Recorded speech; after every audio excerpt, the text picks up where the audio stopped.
الرجیم بسم اللہ الرحمن الرحیم الحمد للہ رب العالمین والصلاة والسلام والتحیۃ والاکرام علی اشرف الانبیاء والمرسلین وعلى آلہ الطیبین الطاہرین المعصومین ولعنۃ اللہ علی اعدائہم اجمعین اما بعد فقد قال اللہ تبارک وتعالی یا ایہا الذین آمنوا اتقوا اللہ وکونوا مع الصادقین صلوات.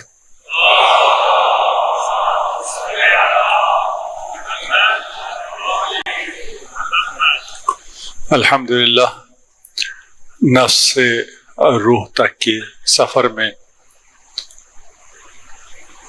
ہمیں آپ کا بہترین ساتھ حاصل ہے.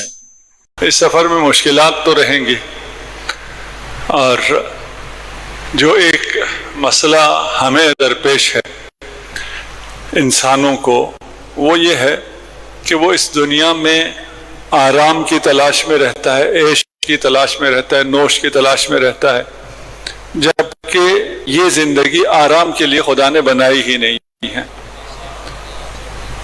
آرام کے لیے وہ دنیا ہے، یہ کام کرنے کی دنیا ہے، زحمت کی دنیا ہے، مشقت کی دنیا ہے. تو اگر کوئی زحمت مشقت ہے تو خوشی سے برداشت کرنا چاہیے.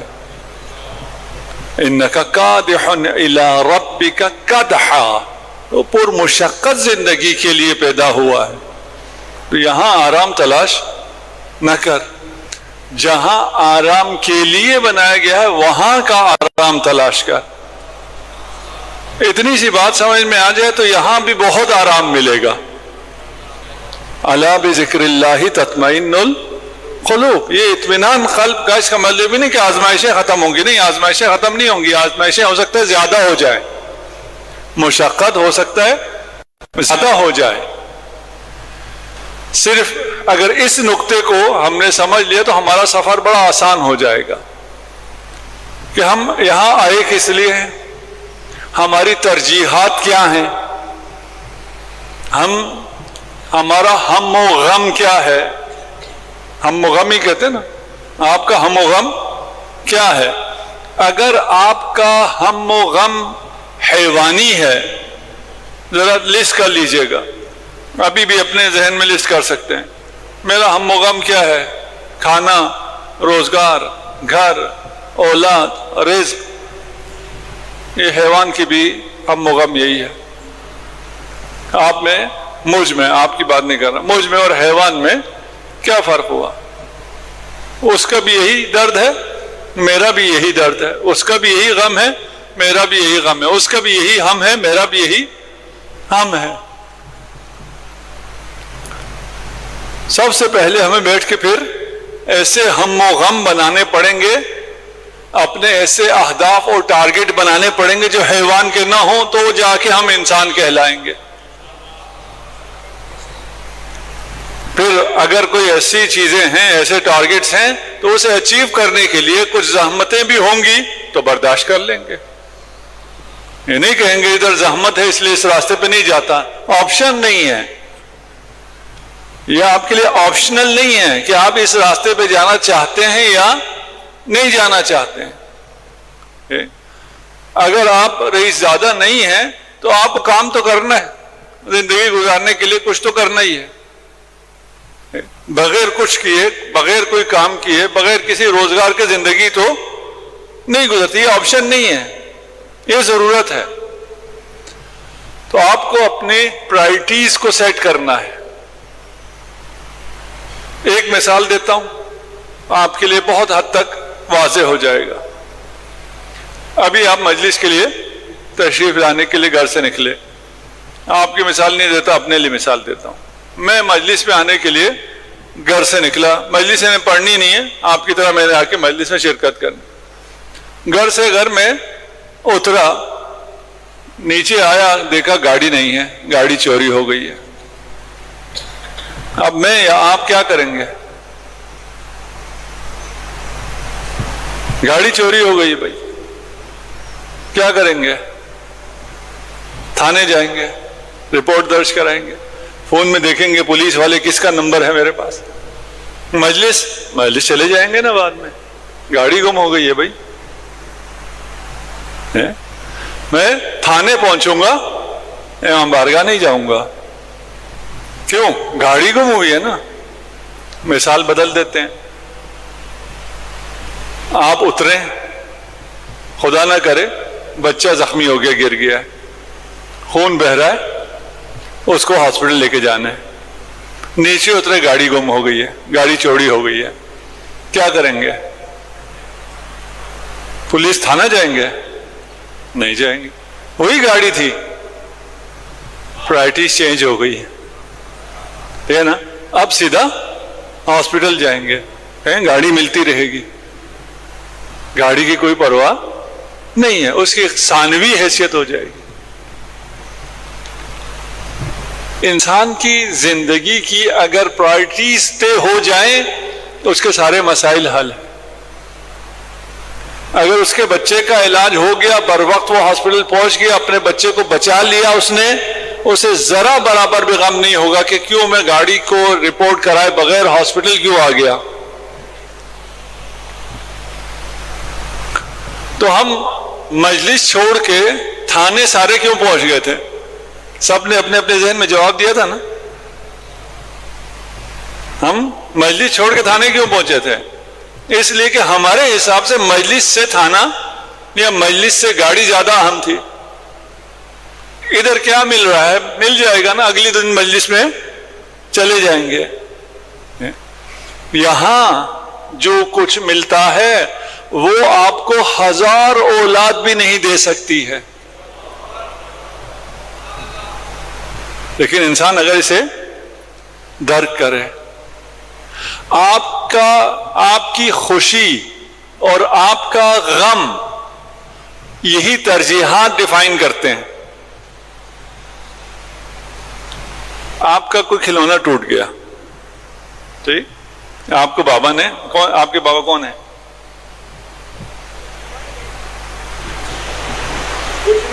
ہیں کہیں؟ اللہم صلی علی محمد.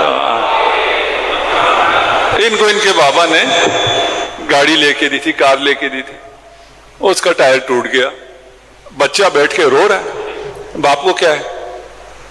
خوش نہیں, کھلونا تھا, ٹوٹنا تھا. لیکن بچے کی تو ساری خوشی اسی کھلونے میں ہے. بچے کا غم اور ہے, باپ کا غم اور ہے. اگلے دن آئے, گھر کا نل کا ٹوٹ گیا تھا, کچن پورا پانی سے بھر گیا ہے. باپ پریشان, بچہ خوش, سوئمنگ پول بن گیا.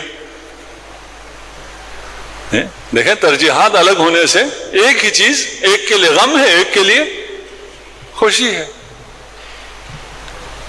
ہماری زندگی بہت آسان ہونے جا رہی ہے. جو دوسروں کو غم لگتا ہے وہ خوشی ہوگی اگر آپ کی ترجیحات بدل جائیں. لوگوں کو لگتا ہے کہ دیندار ہونا انتہائی مشکل کام ہے. دینداری میں بڑی پابندیاں ہیں, حلال حرام, جائز ناجائز, بہت مشکل ہے. اتنا ریلیجیس ہونا, پریکٹسنگ ہونا, اتنی مشکل زندگی کیسے گزاری جا سکتی ہے؟ راز کی بات بتاؤں, گناہ کرنا بہت مشکل ہے, کرنا بہت آسان ہے. لوگ, شیطان, میڈیا الٹا بتاتا ہے. آپ جب عبادت کرتے ہیں تو آپ کے ساتھ پوری کائنات, یہ پوری یونیورس, اور پوری یونیورس کو چھوڑیے, وہ یونیورس جو آپ کے اندر ہے, 50 ٹریلین سیلز, آپ کا سیل خوش ہوتا ہے, آپ کے ساتھ جشن مناتا ہے کہ جس کے لیے ہم خلق ہوئے تھے ہم وہی کام کر رہے ہیں. اور اگر معصیت کریں, پوری کائنات کا ذرہ ذرہ آپ سے ناراض ہوتا ہے. صرف شیطان اور اس کے چند چیلے شور مچا رہے ہوتے ہیں. کہ خوشی ہو گئی ہے.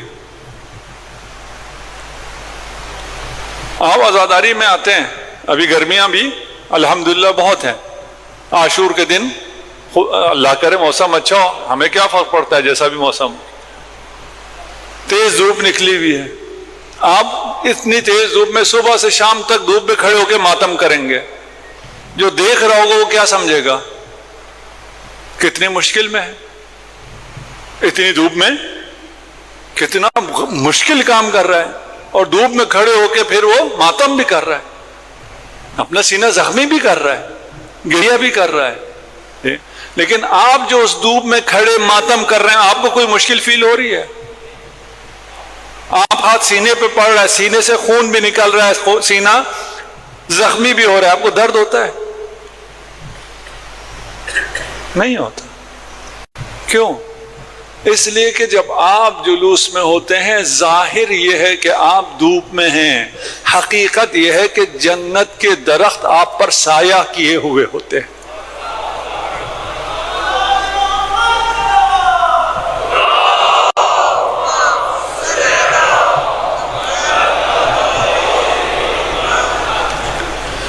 سمجھنا ہے, صرف چیزیں سمجھ لیں. پھر میں روایت بھی پیش کروں گا آپ کی خدمت میں, ایک دن روایت, ایک دن ہم تھوڑا سا سمجھ لیں تاکہ ہم روایت کو ایبزارب کر سکیں. آج بھی پیش کروں گا, کوشش کرتا ہوں زیادہ سے زیادہ روایت آپ کے خدمت میں ہدیہ کروں. ایک چیز اور یہ کہی جاتی ہے کہ خدا سے کیا ڈرنا, خدا تو اتنا خوبصورت ہے اور رحمان اور رحیم ہے, یہ جو خدا سے ڈرو, تقوی اختیار کرو, یہ سب غلط باتیں ہیں. بچوں کو خدا سے ڈراؤ نہیں, یہ بات صحیح ہے. خدا نے اپنا تعارف رحمان اور رحیم سے کرایا ہے, بسم اللہ الرحمن الرحیم.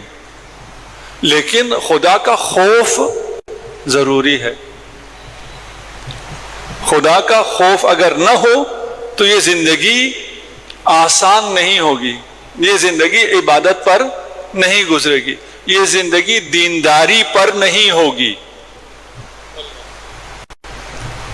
اسے سمجھنا بھی ہوگا.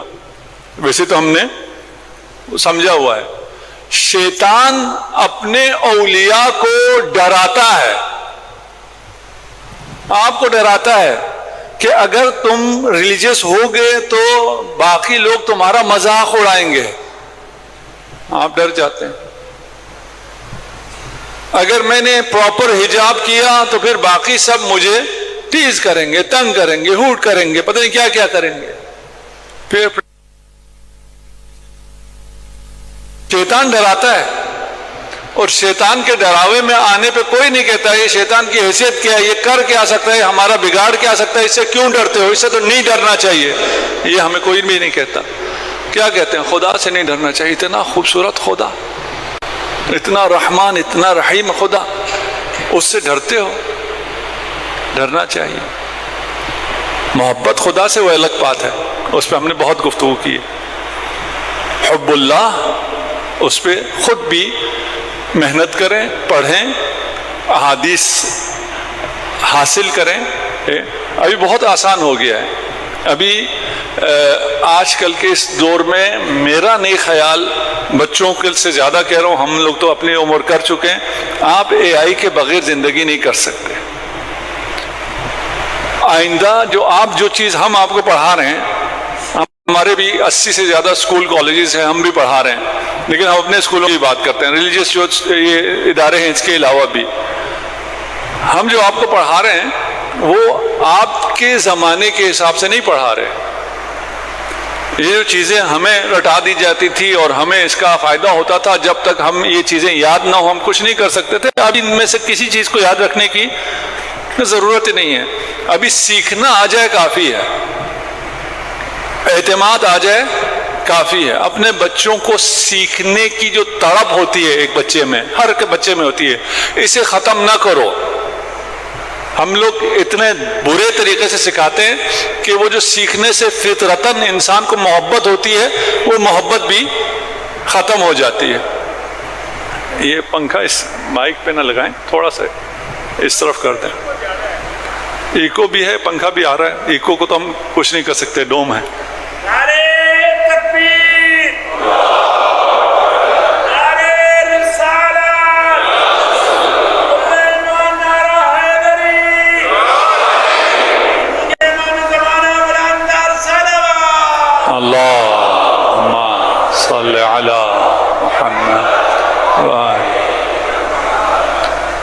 آواز جہاں ٹھیک نہیں آ رہی ہے اپنی پوزیشن چینج کریں گے وہاں ٹھیک ہے نا. اور ایک اور گارنٹی ہے, باہر بھی مائک بھی لگا ہوا ہے, اسپیکر بھی لگا ہوا ہے, اسکرین بھی لگی ہوئی ہے. جو لوگ باہر بیٹھنا چاہتے ہیں, اگرچہ میں ان کی زیارت نہیں کر سکوں گا, میں اس ثواب سے محروم ہوں گا, لیکن آپ تک یہ احادیث پہنچ جائیں, اس لیے جو باہر بیٹھنا چاہتے ہیں وہ باہر بھی بیٹھ سکتے ہیں. موسم بھی اچھا ہے باہر کا. اپنی ماؤں بہنوں سے میں معذرت خواہ ہوں, وہاں امید ہے آج آواز ٹھیک جا رہی ہوگی, وہاں سے بھی شکایت ہے کہ آواز میں مسائل ہیں. بہرحال ہم دعا کرتے ہیں کہ جتنی آواز آپ تک پہنچے وہ آپ کے دل میں اتر جائے.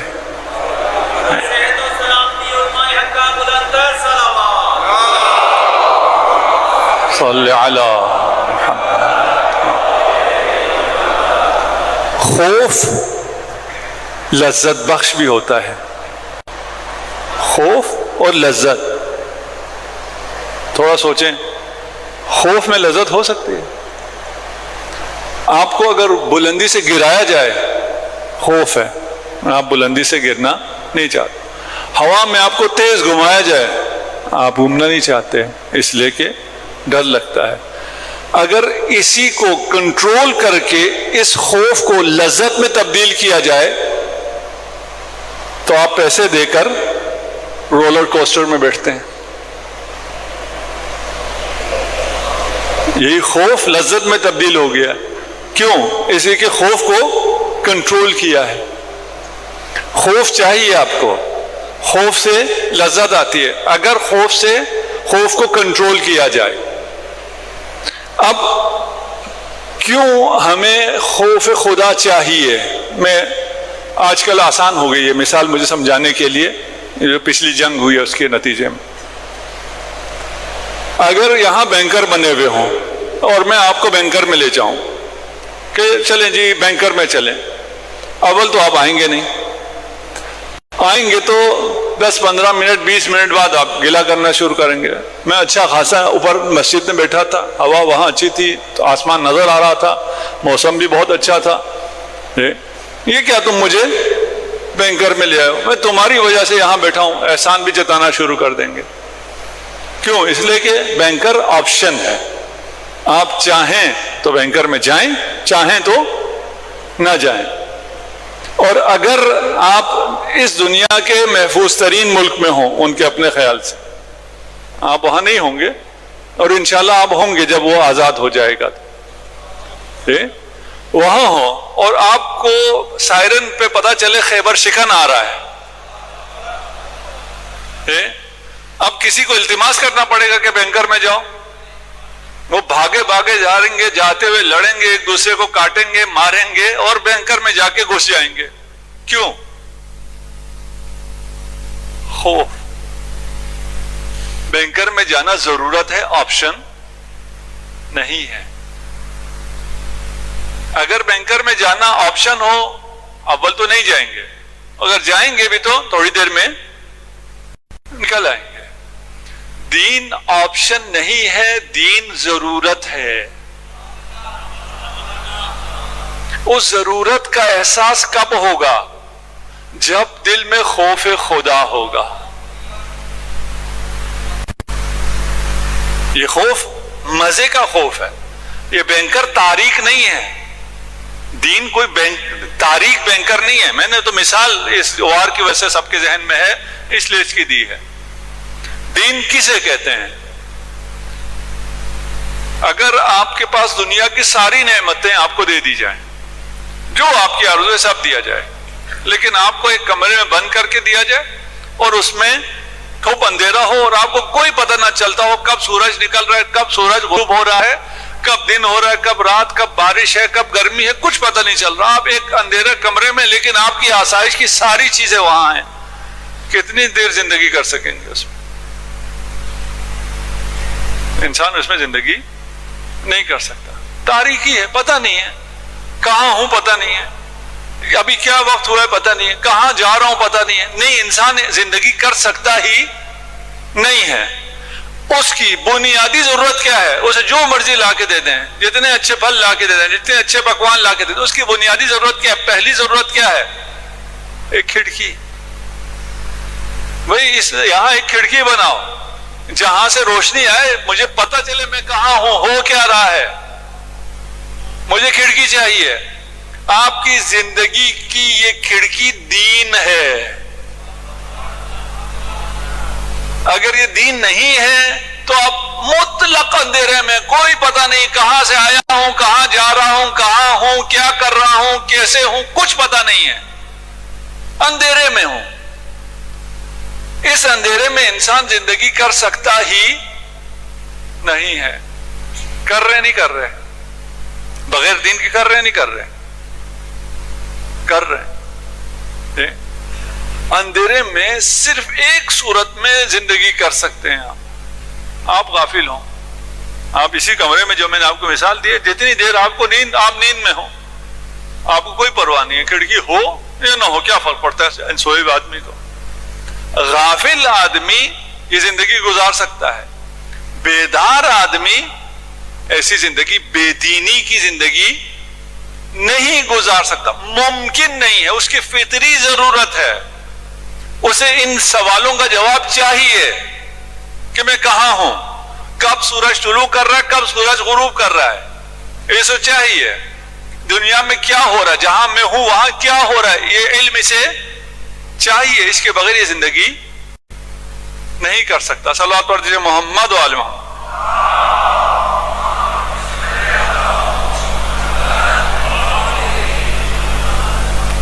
خوف چاہیے، اسی لیے مومن کو ہمیشہ خوف اور رجا میں رہنا چاہیے۔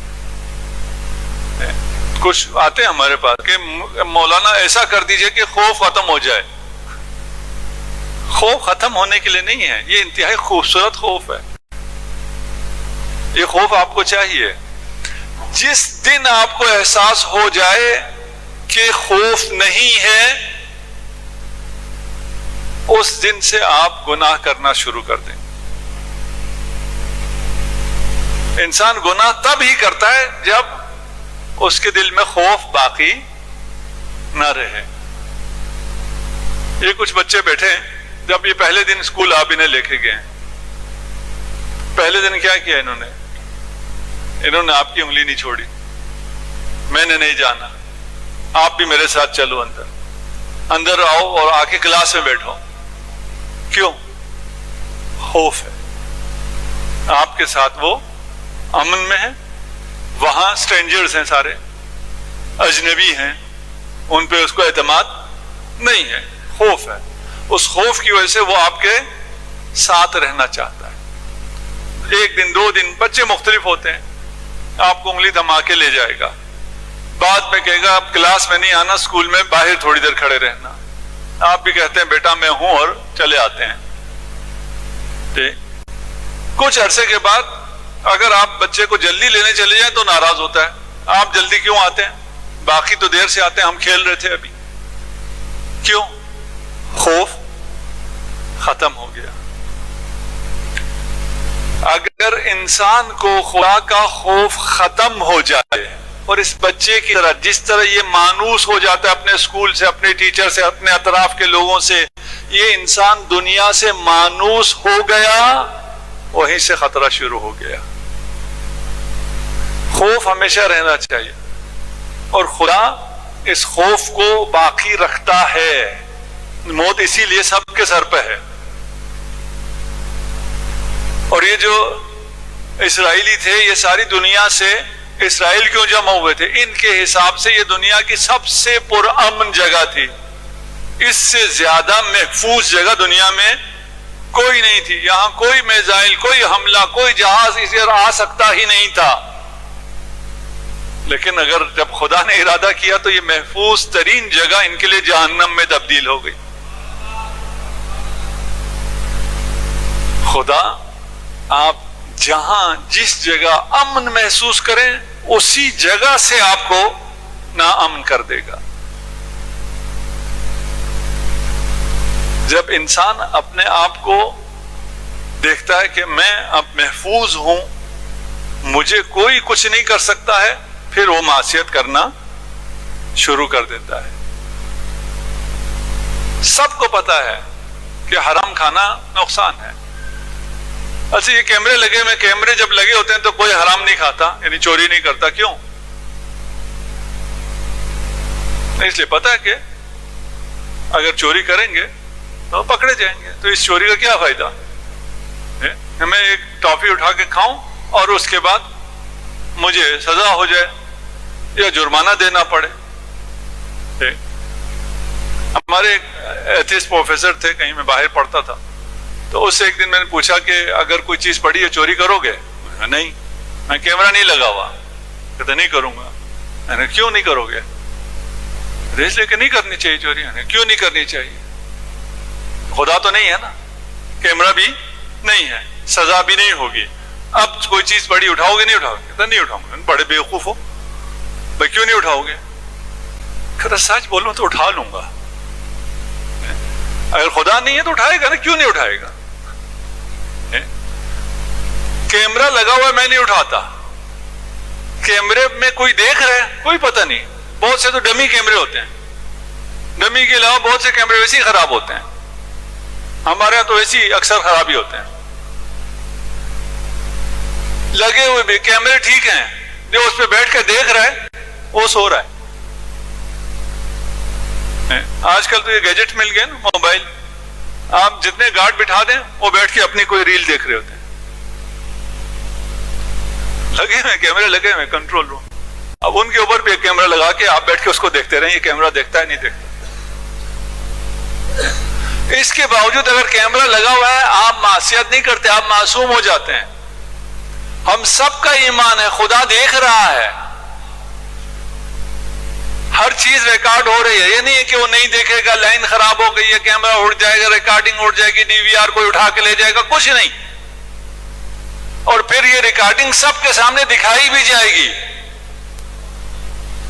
یہ ریکارڈنگ میں نے غلط کہا ہے، ہاں ریکارڈنگ نہیں ہے، اصل چیز دوبارہ دکھائی جائے گی، اس کی پکچر نہیں دکھائی جائے گی۔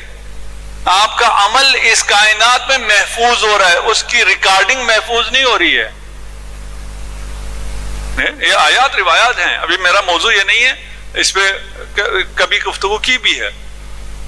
سب چیزیں محفوظ ہو رہی ہے، اس کے باوجود کیوں انسان گناہ کرتا ہے، کیوں حرام کھاتا ہے؟ اس لیے کہ اس کا خیال یہ ہوتا ہے میں محفوظ ہوں، وہ احساس خطر نہیں کرتا، اس کے دل میں خوف خدا نہیں ہوتا۔ پرواز کی باتیں تھی نا، ابھی ہم ان چیزوں کی باتیں کر رہے ہیں جس سے پرواز ختم ہو جاتی ہے۔ ان الحرام یمیت القلب، آپ کی حقیقت قلب ہے۔ قلب سے مراد یہ دل یہ والا نہیں ہے، ہارٹ نہیں ہے جو آپ بنا کے ایک دوسرے کو بیچتے ہیں۔ قلب سے مراد مرکز ادراک ہے، آپ کی وہ بنیادی وجود ہے، اسے پتہ نہیں کیا قوم ہے۔ اگر آپ حرام کھائیں، آپ کے لیے نہیں کہہ رہا، باقیوں کے لیے کہہ رہا ہوں، جو حرام کھاتے ہیں ان کے دل مردہ ہو جاتے ہیں۔ یا علی، تو پھر کیوں حرام کھاتے ہیں؟ اتنا بڑا نقصان، 1000 روپے $1000 کھا کے میں اپنا دل یعنی اپنے آپ کو مردہ کر لوں۔ آپ کو کوئی دے $1000 دے، جاؤ سوسائڈ بمبار بنو، بنیں گے؟ نہیں بنیں گے۔ پھر یہ کیوں بنتے ہیں؟ ان بیچاروں کو اور کہانیاں بناتے ہیں کہ حوریں انتظار میں ہیں، وہ اس قسم کے چکر میں بیچارے کچھ سادہ لوگ آ جاتے ہیں، برین واش کیا ہوتا ہے۔ بھائی اللہ، 1000 روپے کے لیے کون آئے گا؟ $1000 کے لیے کون آئے گا؟ 1 کروڑ کے لیے کون آئے گا؟ جب جان ہی نہیں ہے تو کس کروڑ سے کیا کرنا ہے؟ من اکل لقمۃ من الحرام، ایک لقمہ حرام کا، ایک لقمہ اگر کوئی کھائے تو 40 راتیں اس کی نماز قبول نہیں ہوتی ہے۔ تو یہ نمازی حرام کیوں کھاتا ہے؟ اس لیے کہ اس کے دل میں خوف خدا نہیں رہتا۔ یہ خوف انتہائی ضروری ہے۔ یہ خوف بتائے گا کہ دین میری ضرورت ہے، نہیں ہو سکتا میں دین پر نہ چلوں۔ آپشن نہیں ہے کہ یا میں دین پہ چلوں یا میں دین پہ نہ چلوں۔ آپشن نہیں ہے آپ کے پاس کیا یا میں جہنم جاؤں گا یا میں جنت جاؤں گا۔ نہیں بھائی، آپشن نہیں ہے۔ آپ سے جہنم برداشت ہونے والا نہیں ہے۔ جہنم کوئی آپشن نہیں ہے انسانوں کے لیے. یہ خوف اگر رہے گا تو انسان حرام سے بچے گا. اگر یہ خوف نہ رہا تو امام حسین نے کربلا میں فرمایا تھا قد ملئت بطونہم من الحرام. امام حسین جس کے بارے میں ان سب کو پتا تھا کہ یہ جنت کے جوانوں کا سردار ہے, یہ حسین منی وانا من حسین ہے, وہاں کوئی ایک فرد بھی ایسا نہیں تھا جس کے اس بات کا یقین نہ ہو. آج تو پھر بھی لوگ ہیں وہ یہ سمجھتے ہیں یہ شیعہ کوئی روایت ہے. نہیں بھائی, اس وقت سب کو پتا تھا, اور وہ لشکر یزید میں اصحاب بھی تھے, قاتلین امام حسین میں اصحاب بھی تھے. کہتے نہیں ہیں, ہم بھی نہیں کہتے, لیکن تھے بھائی. وہ تھے جنہوں نے اپنے کانوں سے یہ سنا تھا رسول خدا سے. وہ وہاں تھے, کیوں تھے؟ پھر رسول خدا نے جو فرمایا ابھی امام حسین بھی فرما رہے ہیں, ساری چیزیں دوبارہ انہیں بتا رہے ہیں. کیوں اثر نہیں ہو رہا؟ لقمہ حرام. کتنا بڑا نقصان, کتنا بڑا نقصان. انسان راضی کیسے ہو جاتا ہے؟ لقمہ حرام, ایک لقمہ حرام کا. اپنے بچوں کو حرام لقمہ کھلائیں, یہ حرام ہے. یہ تیرے بچے کو لگے گا نہیں, اسے مار دے گا. لقمہ حرام سے پیش کرتا ہوں, نسلیں برباد ہو جاتی ہیں. یہ تو بہت واضح سے تھا نا, بہت آسان سے تھا کہ میں اپنے بچے کو لے کے آیا ہوں, گاڑی چوری ہو گئی, کون جاتا ہے گاڑی کے پیچھے؟ بچہ بچانا ہے. بچے کو میں نے یہ برانڈڈ چیز یا ایک برانڈڈ موبائل یا پتہ نہیں فلان دلانا, دلائے دلائے سے کیا ہوگا؟ یہ بچہ ہی ہاتھ سے جا رہا ہے. میں خود بھی جہنم میں جا رہا ہوں, یہ بھی جہنم میں جا رہا ہے, میرا دل بھی مر رہا ہے, اس کا دل بھی مر رہا ہے, میری ذریت برباد ہو رہی ہے. کیا کروں گا میں یہ لاکھ 2 لاکھ کروڑ 2 لاکھ کی رشوت کو؟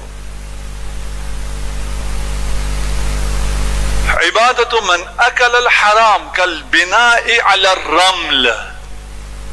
حرام کھانے کے بعد آپ آ جائیں مجلس میں, مجلس بہت بڑی عبادت ہے. آپ گریہ کرتے ہیں, یہ بہت عظیم عبادت ہے. آپ کے آنکھ سے نکلنے والا ایک آنسو کا ایک قطرہ جب آپ کے رخساروں پہ جاری ہوتا ہے, ٹپکتا ہے, اگر یہ جہنم میں گرے, آتش جہنم کو سرد کر دے گا.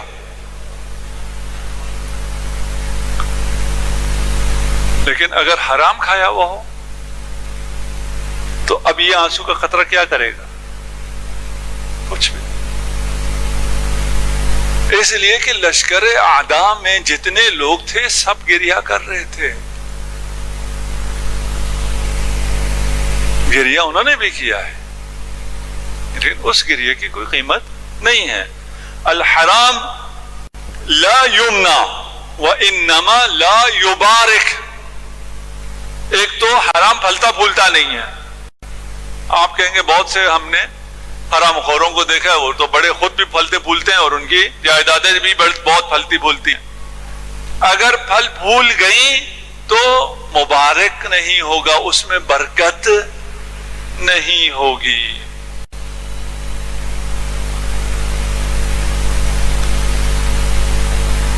ہمارا ایک پروجیکٹ تھا, اس پہ کام ہو رہا تھا, تو جو آپ کو پتا ہے یہاں لوگ مانگتے ہیں پیسے, اس کے بغیر کام کرتے ہی نہیں ہیں. تو اس کا بھائی ایکسیڈنٹ ہو گیا, میرے پاس آیا کہ بھائی یہ آپ مجھے یہ پیسے بہت زیادہ ضرورت ہیں, مجھے دیں, اس لیے کہ میرے بھائی کا ایکسیڈنٹ ہوا ہوا ہے, وہ ادھر ہاسپٹل میں ہے, مجھے ان پیسوں کی بہت شدید ضرورت ہے. یار یہ پیسے انہی کاموں میں لگیں گے, آپ یہ پیسے نہ لو, یہ نوبت نہیں آئے گی. حرام پیسہ پھلتا پھولتا نہیں ہے. اگر پھلے پھولے تو اس میں برکت نہیں ہوتی ہے. ہاں کچھ لوگوں کو آپ کو لگتا ہے کہ انہیں برکت بھی ملی ہے, ان کا پیسہ پھل پھول بھی رہا ہے. وہ کون ہے؟ جن کو زیادہ پیسہ دیا جاتا ہے, اقتدار دیا جاتا ہے, مال دیا جاتا ہے تاکہ انہیں زیادہ عذاب کیا جائے. انما نملی لہم, زینب کبریٰ نے یزید سے فرمایا تھا یہ جو خدا نے تمہیں ڈیل دی ہوئی ہے، یہ خدا نے ڈیل دی ہے تاکہ تمہیں مزید عذاب کیا جائے. ترک الحرامی زاد المؤمن. آپ کے لیے حرام ترک کر، یہی آپ کی آمدنی ہے، یہی آپ کا ذات ہے. اگر میں حرام ترک کر دوں، میں تو ہوں ایسے محکمے میں چلتا ہی سارا اسی پہ نظام. اول تو اپنا ذہن بڑا کریں. خدا نے آپ کے رزق کی ضمانت دی ہوئی ہے. یہاں کوئی نہیں ہوگا. کچھ لوگ کوڑے کے ڈھیر پہ بیٹھ جاتے ہیں، اپنی ساری زندگی بہت باصلاحیت ہوتے ہیں، وہ بہت کچھ کر سکتے ہیں، لیکن ان کا ذہن اتنا ہی ہوتا ہے کہ وہ سمجھتے ہیں ان کا سارا رزق کوڑے کے ڈھیر پہ ہے، ساری زندگی کوڑے کے ڈھیر پہ گزار دیتے ہیں. ابھی ہمیں یہ سمجھ میں آ رہا ہے اور ہمیں لگ رہا ہے کہ یہ یار کیسے عجیب لوگ ہیں. ہم میں سے کچھ جو ایسے محکموں میں ہیں جہاں پہ رشوت کے بغیر گزارا نہیں ہے، اس سے بدتر جگہ پہ ہم ہیں. ہمیں اپنے اوپر تعجب نہیں ہوتا کہ کس کوڑے کچرے کے ڈھیر پہ میں بیٹھا ہوں، اٹھ کے چلا جاؤں کہیں اور. روزی بہت ہے، رزق بہت ہے، اللہ کی زمین بہت وسیع ہے. کسب الحرامی یفسد النسل، یہ بہت خطرناک ہے. ختم. اگر نسل فاسد ہو گئی، آپ اس دنیا میں 40 50 60 80 100 110 سال کے لیے نہیں آتے.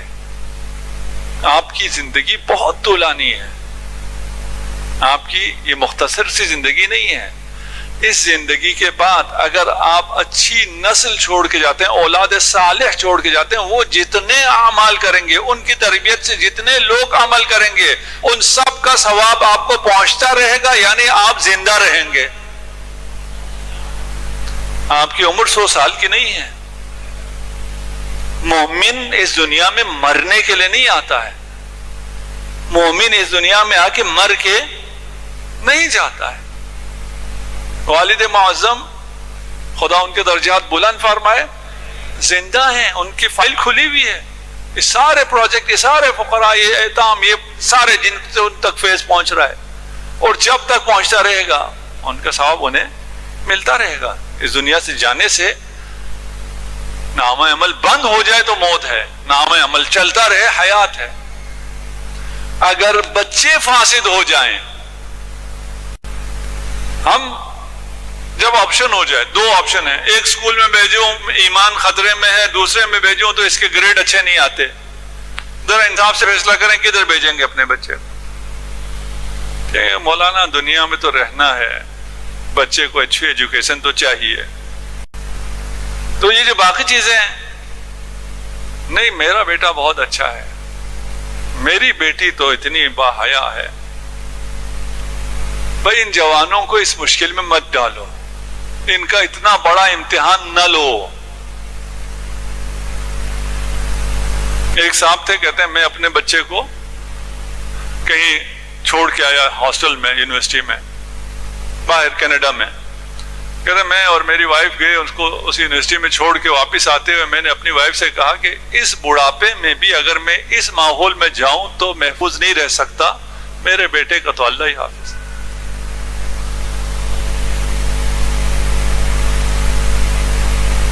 پھر ہم اپنے ادارے کیوں نہیں بناتے؟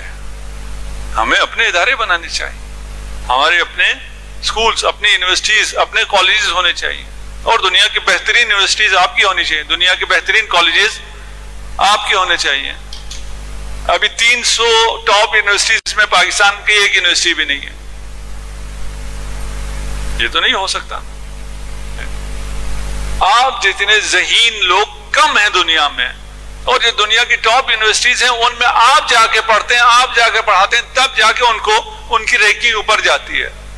انٹرنیشنل اسٹوڈنٹ سے ان کی رینکنگ اوپر جاتی ہے. تو آپ کی رینکنگ کیوں نیچے آتی ہے؟ ہم کیوں نہ اپنی تعلیم کا انتظام بھی خود کریں، اپنے ملک میں اتنی بہترین تعلیم کر لیں. کر سکتے ہیں. کسب الحرامی یبین فی الذریہ. ابھی تو تمہیں لگ رہا ہوگا نا یہ حرام آ رہا ہے تو اس سے میری زندگی اچھی ہو رہی ہے. یہ آگے نسل میں جا کر کھلتا ہے، پتہ چلتا ہے، یہ گل کھلاتا ہے۔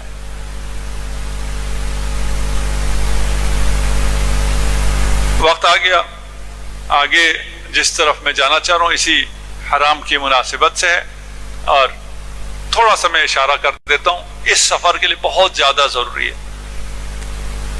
یہ انسان بہت سے ڈیزائرز رکھتا ہے، انسان کی ان ڈیزائرز کو، ان خواہشات کو اسلام ختم نہیں کرتا، اسلام مینیج کرتا ہے۔ سب سے پہلے تو یہ باور کریں، یہ یقین کریں کہ یہ ڈیزائرز ہیں، جب آپ جوان تھے جتنا آپ میں تھی اتنے آپ کے بچے میں بھی ہیں۔ ان خواہشات کو پورا کرنے کے لیے راستے ہیں شرعی، ان راستوں کو آسان بنائیں۔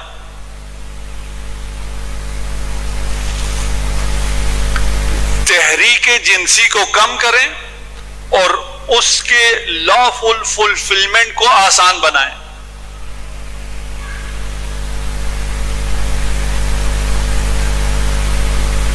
اول تو شادی آسان ہونی چاہیے، شادی کے لیے کوئی مشکل نہیں ہونی چاہیے۔ ابھی میں یہاں کوئی اعلان نہیں کر رہا، ایک ادارے میں جا کے میں نے اعلان کیا، میں نے کہا اس سال اس 4 مہینے میں جو شادی کرے گا اس کو میں اچھا پیکیج دوں گا۔ کوئی 20-25 لوگوں نے شادی کر لی، میں تو مشکل میں آ گیا۔ بہت اچھا ہو گیا الحمدللہ۔ شادی آسان بنا،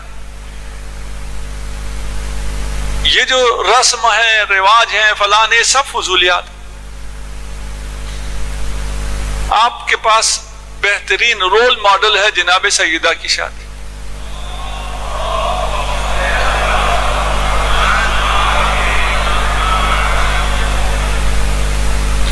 اگر انسان پر، مخصوصاً جوانوں پر، اور یہ سفر جوانوں نے کرنا ہے، ہم نے کوئی نہیں کرنا ہے، یہ جو سفر میں کہہ رہا ہوں یہ جوانوں کے لیے ہے۔ اگر آپ لوگ سن رہے ہیں تو تاکہ آپ جوانوں کی تربیت کر سکیں۔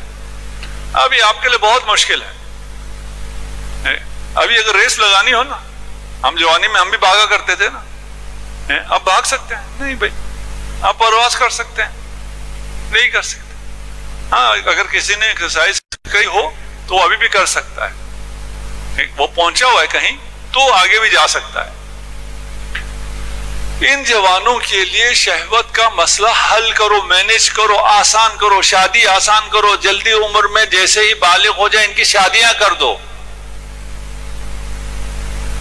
شیطان نہیں کرنے دیتا، شیطان کا تو سارا کاروبار ٹھپ ہو جائے گا اگر اس سے شادی کر لی۔ مولانا ابھی تو میں بہت پڑھ رہا ہوں، میں کھلا نہیں سکتا۔ کیوں؟ آپ کی جو زوجہ ہوگی وہ آپ کی بیوی بننے کے بعد کھانا شروع کرے گی، اس سے پہلے نہیں کھاتی۔ بھائی وہ بھی کہیں کھا رہی ہے، تم بھی کہیں کھا رہے ہو، تم دونوں نے ایک گھر میں ہونا ہے، کھانا ہے، تمہاری برکت سے تمہاری نسل بھی کھائے گی۔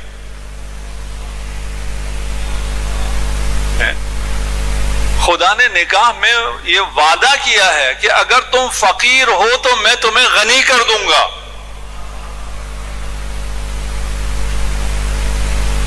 یہ وعدہ اور جگہ پہ نہیں کیا، یہاں وعدہ کیا ہے کہ ہر فقیر اگر اس وعدے پہ یقین کرے تو پھر وہ غنی ہو جائے گا۔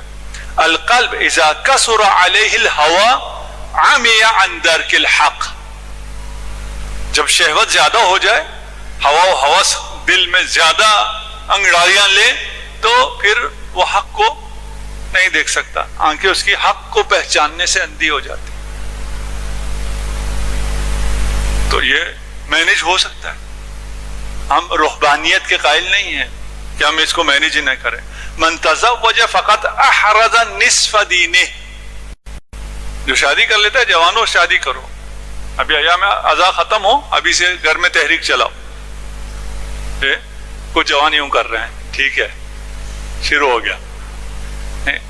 والدین نہیں مانتے، ہم کاؤنسلنگ کے لیے تیار ہیں، فری کنسلٹیشن، کاؤنسلنگ بھی ہم کریں گے، اور رشتہ ڈھونڈنا میرا کام نہیں ہے، وہ کچھ لوگ کرتے ہیں، وہ الحمدللہ آپ لوگ خود ماہر ہیں اس میں۔ فَلْيَتَّقِ اللَّهَ فِي نِصْفِ الْآخَرِ، شادی سے آدھا دین محفوظ ہو جاتا ہے.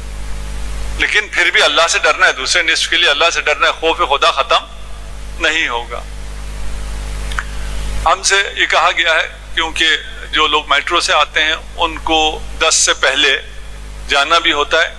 ہم نے آج بھی تقریباً 8:25 پہ شروع کر دی تھی مجلس.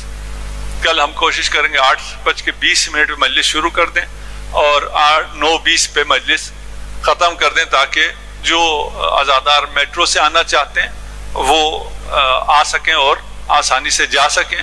باقی بھی تعاون کریں یہ سوچ کے کہ آپ ایک مومن کی حاجت روائی کر رہے ہیں. اور کل ہم نے ان کی احادیث پیش کی تھی. آج جس فقیہ کا ذکر کرنا ہے, من الحسین الی الحبیب. حبیب کون ہے؟ جسے امام حسین فقیہ کا لقب دے رہے ہیں. سب سے پہلے تو یہ سمجھ لیجئے کہ یہ جو فقاہت کے خلاف تحریک چلی ہوئی ہے, یہ فقاہت در حقیقت تشیع کو کمزور کرنے کے لیے فقاہت کے خلاف تحریک ہے. آج اگر فقاہت نہ ہوتی تو اسرائیل عالم اسلام کو ختم کر چکا ہوتا. اگر فقاہت نہ ہوتی تو داعش ابھی عتبات کو لے چکا تھا. امام کے زمانے میں بھی فقیہ موجود تھے. ائمہ لوگوں کو فقہا کی طرف ارجاع دیتے تھے. اسی کو مرجعیت کہتے ہیں, رجوع کرنا. امام فرمایا کرتے تھے اگر حبیب ہے کسی مسجد میں تو جاؤ حبیب سے پوچھو, اس لیے کہ حبیب فقیہ ہے, اہل بیت ہے. حبیب کوئی اپنی رائے نہیں بتائے گا, حبیب امام کی رائے بتائے گا. من الحسین الی الحبیب. کون حبیب؟ جو کہ فقیہ ہے, بلسان حسین فقیہ ہے. خط آیا, حبیب نے خط پڑھا. زوجہ نے پوچھا حبیبی کیا ہے؟ کہا فرزند رسول نے خط لکھا ہے. کہا کیا لکھا ہے؟ کہا فرزند رسول نے لکھا ہے کہ میں حسین غریب ہو گیا ہوں, اگر میری مدد کرنا چاہتے ہو تو کربلا آ جاؤ. اجرکم علی اللہ, آپ کی معرفت میں قربان. زوجہ نے پوچھا کیا ارادہ ہے؟ کہا بوڑھا ہو گیا ہوں, اگر میں چلا گیا جنگ پہ تو تم بیوہ ہو جاؤ گے, ہو سکتا ہے تمہیں قیدی بنا لیا جائے. کہا حبیب اگر ایسا ہے تو جلدی کرو, کہیں ایسا نہ ہو نبی زانیہ اسیر ہو جائے.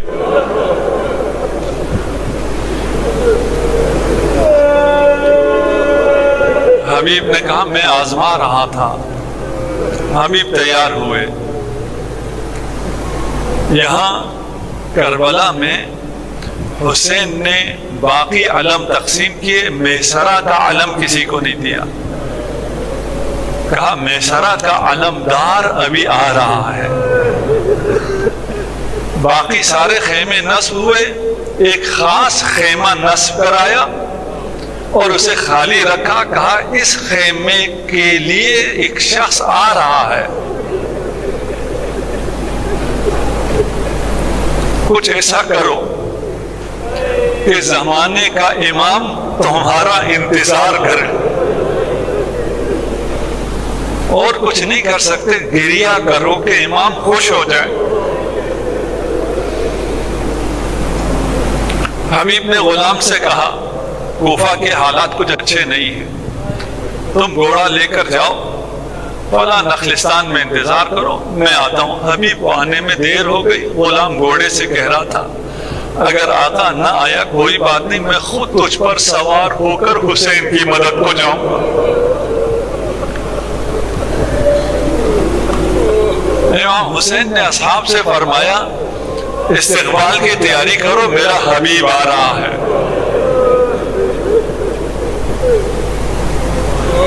کتنے خوش نصیب ہیں حبیب آپ۔ عالم مکاشفہ میں کسی نے حبیب سے ملاقات کی، ہم یہ روح کی بحثیں پڑھ رہے ہیں، اس میں ہم نے اس کو چھوڑ دیا۔ انسان ارواح سے ملاقات کر سکتا ہے۔ حبیب سے پوچھا اس ولی اللہ نے کہ آپ کی تو کوئی ایسی خواہش باقی نہیں ہوگی۔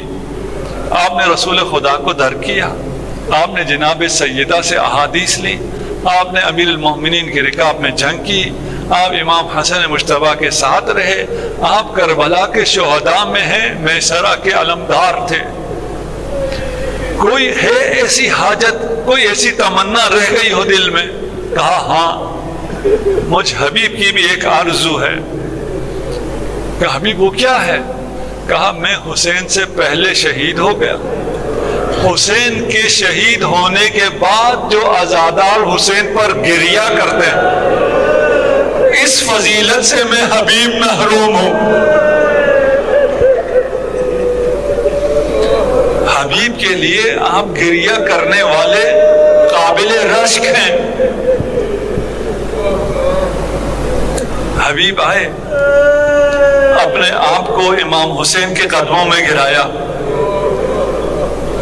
قدموں کا بوسہ دیا۔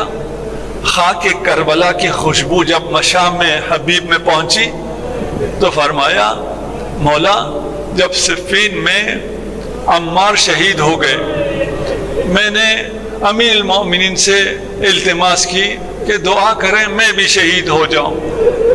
امیر المومنین نے فرمایا حبیب تم نے اس سے بہتر جگہ پہ شہید ہونا ہے۔ پھر ایک خاک مجھے سنگوائی اور کہا یہ وہ تربت ہے جہاں تجھے شہادت ملے گی۔ امام مجھے اس خاک سے اسی تربت کی خوشبو آ رہی۔ امام نے حبیب کو اٹھایا، اپنے سینے سے لگایا۔ کیسے کہوں، ابھی جس سینے سے حبیب کو لگایا ہے اس سینے پہ کتنے زخم آنے والے ہیں، وہ سینہ گھوڑے کے ٹاپوں سے پائمال ہونے والا ہے۔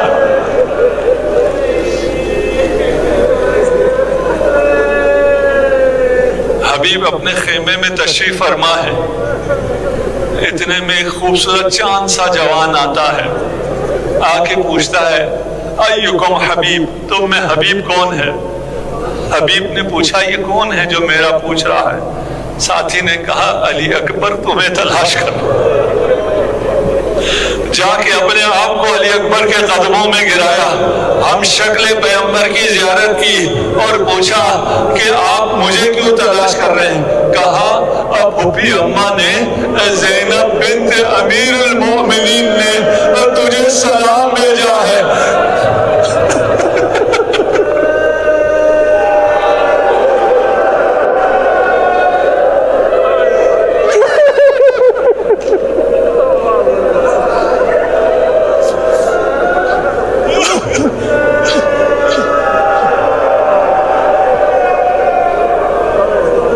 حبیب نے امامہ سر سے اتارا، خاک کربلا اپنے سر میں ڈالا، کہا اللہ مظلومیت زینب، شہزادی پر یہ دن بھی آ گیا، ایک غلام کو سلام کہہ رہی ہے۔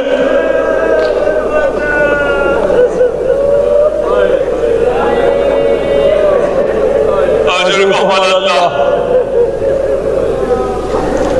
خدا آپ کا گریہ قبول کرے۔ وہ وقت بھی آیا جب امام حسین زخموں سے چور چور ہو گئے، اب بدن حسین میں حرکت نہیں ہے۔ اشقیاء نے جب دیکھا کہ حسین اب اٹھ نہیں سکتے تو خیام کا رخ کیا، جیسے ہی لعینوں نے خیام کا رخ کیا حسین نے حبیب کو پکارا یا حبیب ابن مظاہر.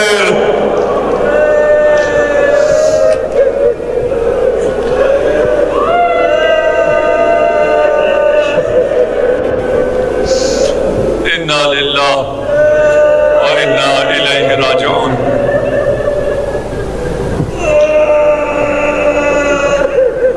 سيعلم الذين ظلموا أي منقلب ينقلبون. خدایا ہمارے اس خلیل عبادت کو اپنی بارگاہ میں قبول منظور فرما. تمام مریضوں کو شفاء عاجل عنایت فرما.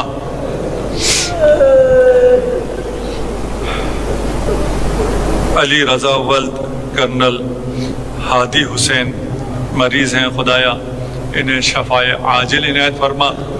بحق بیمار کربلا تمام مریضوں کو شفاء عاجل عنایت فرما. تمام عزاداروں کی حفاظت فرما. ہم سب کو دنیا میں زیارت امام حسین و آخرت میں شفاعت امام حسین سے بہرمند فرما. تمام مرحومین کی مغفرت فرما. بالاخص جن لوگوں نے اس مرکز اور اس مسجد کی بنا میں اور اس عزا خانے کے لیے تعاون فرمایا